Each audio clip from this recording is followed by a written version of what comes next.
আপনার সমস্যা কি? আপনি এই ধরনের নোংরা নোংরা ভিডিও কেন পাঠিয়েছেন আমাকে? বিকজ এই ভিডিওটা হচ্ছে আপনার, তাই আপনাকে পাঠিয়েছি। আর আপনাকে ভিডিওটা পাঠানোর পিছনে একটা কারণ আছে, সেই কারণটা আমি খুলে বলছি শুনুন। আপনাকে আমি একটু পর একটা ঠিকানা দিব, সেই ঠিকানা অনুযায়ী আপনি সেখানে আসবেন আর আমার সাথে এক রাত কাটাবেন। হ্যালো, কই তুমি বাবু?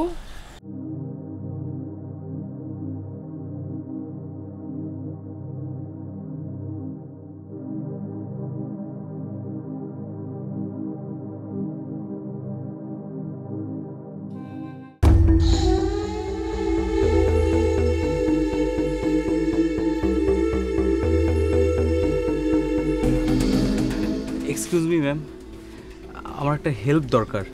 কি হেল্প? আসলে আমার ফোনটা না কোথায় যেন রেখেছি, খুঁজে পাচ্ছি না। যদি আপনি ওকে একটু হেল্প করতেন। তো আমি কি করব? না আসলে আপনার ফোন থেকে যদি আমাকে একটা কল দিতেন তাহলে বুঝতে পারতাম যে আমার ফোনটা কোথায় আছে। আর তাছাড়া আমার ফোনটা খুবই আর্জেন্ট দরকার এখন। দেখেন ভাই, আপনি কে আমি এটাই ভালো করে জানি না, আমি আপনার পরিচয়ও জানি না। আমি অপরিচিত কারো ফোনে ফোন করি না ভাইয়া, সরি, আপনি অন্য কোথাও দেখেন। ম্যাম প্লিজ, আমি খুবই বিপদে আছি। আর তাছাড়া ফোনটা আমার এখন খুবই দরকার। আর তাছাড়া আশেপাশে আমি কাউকেই দেখছি না, আপনাকে দেখলাম তাই আপনার কাছে হেল্প নিতে আসলাম। আপনি যদি ফোনটা আমাকে দেন তাহলে আমি খুবই উপকৃত হব। Please ma'am, please please. আচ্ছা ঠিক আছে, নাম্বার বলেন। 017।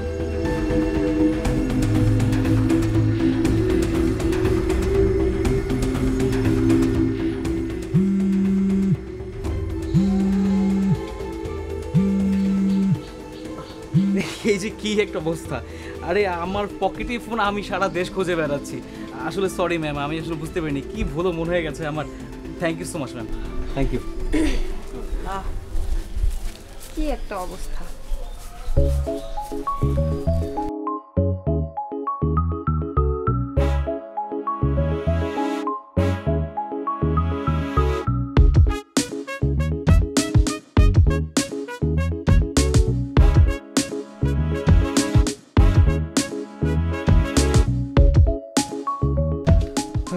কল করার সময় হয়ে গেছে, একটা কল দিয়ে এখন।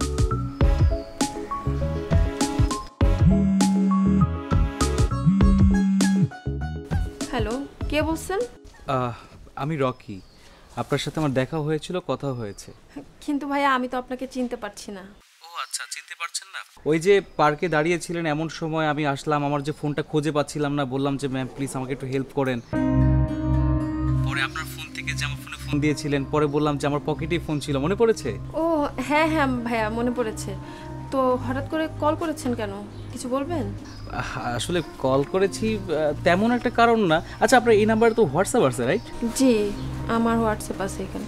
আপনার হোয়াটসঅ্যাপে আমি একটা ভিডিও দিয়েছি, হ্যাঁ আপনি একটু কষ্ট করে দেখে নেবেন প্লিজ।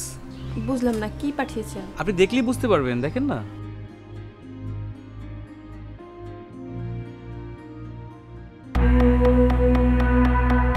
হ্যালো, আপনার সমস্যা কি? আপনি এই ধরনের নোংরা নোংরা ভিডিও কেন পাঠিয়েছেন আমাকে?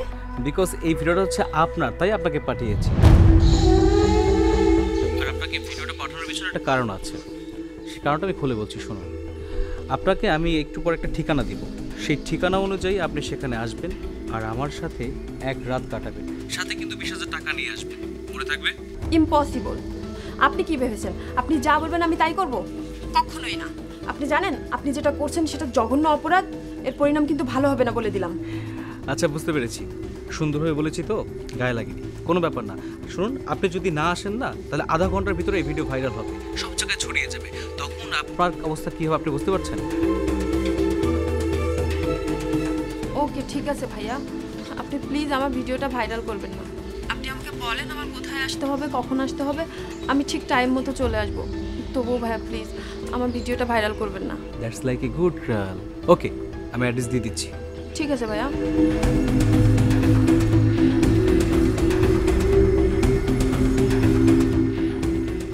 আজকাল মেয়েদেরকে ব্ল্যাকমেল করার ব্যাপারটা না খুব সহজ হয়ে গেছে, আর ছেলেরা তো এটাকে হাতের মোয়া বানিয়ে ফেলেছে। কিন্তু এবার এই ছেলেটা জানে না যে ও কার সাথে পাঙ্গা নিচ্ছে। ও তো জানে না আমার ভাই একজন পুলিশ অফিসার। ভাইয়া ওকে এমন শায়েস্তা করবে, ও মেয়েদেরকে ব্ল্যাকমেল করা তো দূরের কথা, নিজের নামটাই মনে রাখতে পারবে না। সেই ব্যবস্থাই আমি করব।